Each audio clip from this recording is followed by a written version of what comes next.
குருவடிகளே சரணம். Hello friends and viewers, எல்லாருக்கும் வணக்கம். ஓம் வெற்றிவேல் முருகனுக்கு அரோகர. கந்தர் அலங்காரம் பாடல்களும் அதற்கான விளக்கமும் பார்த்துட்டு இருக்கோம். இப்போ நம்ம பார்க்க போற பாடல் 81. தாரா கணமினும் தாய்மார் அறுவர் தரு முளைப்பால் ஆறாது உமைமுலை பாலுண்ட பாலன் அறையிற்கட்டும் சீராவும் கையிற் சிறுவாலும் வேலுமின் சிந்தையவே வாராது அகல் அந்தகா வந்தபோது உயிர் வாங்குவனே. இதுதாங்க இந்த பாடல். தாரா அப்படின்னா நட்சத்திரம், ஆறாது அப்படின்னா தெவிட்டாமல், சீரா அப்படின்னா உடைவாள். சோ இந்த பாட்டுக்கு என்ன பொருள் அப்படின்னா, கூற்றுவனே நட்சத்திர கூட்டங்களாகிய கார்த்திகை பெண்களான செவிலி தாய்மார் அறுவரின் முளைப்பால் போதாது என உமையம்மையின் முளைப்பாலையும் தெவிட்டாமல் பருகிய பாலனான முருகக் கடவுளின் அறையில் கட்டிய உடைவாளும் திருக்கரத்தில் ஏந்தியுள்ள சிறுவாளும்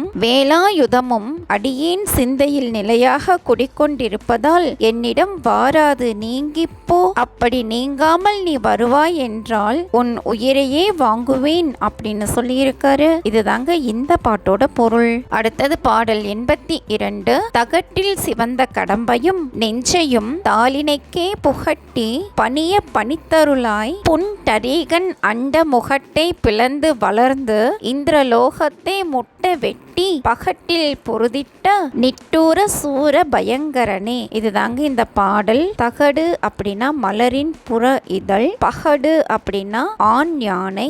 சோ இந்த பாட்டுக்கு என்ன பொருள் அப்படின்னா, தாமரை மலரில் வீற்றிருக்கும் நான் முகனது உலகின் உச்சியை கிழித்து ஓங்கி உய்ந்து தேவருலகு வரை சென்று ஆண் யானையைப் போல போர் புரிந்து கொடுங்கோன்மை மிக்க சூர பன்மனுக்கு பயங்கரனாய் விளங்குபவரே, செந்நிற இதழ்களை உடைய கடப்ப மலர் மாலையையும் அடியேனின் மனத்தையும் தேவரீரின் இரு திருவடிகளுக்கே பொருந்துமாறு வணங்க பணித்தருள்வீராக அப்படின்னு சொல்லியிருக்காரு. இதுதாங்க இந்த பாட்டோட பொருள். என்ன ஃப்ரெண்ட்ஸ், பாடல்களும் விளக்கமும் உங்களுக்கும் தெளிவா புரிஞ்சிருக்கும்னு நினைக்கிறேன். மீண்டும் 83வது பாடல்ல சந்திக்கலாம். தேங்க்யூ.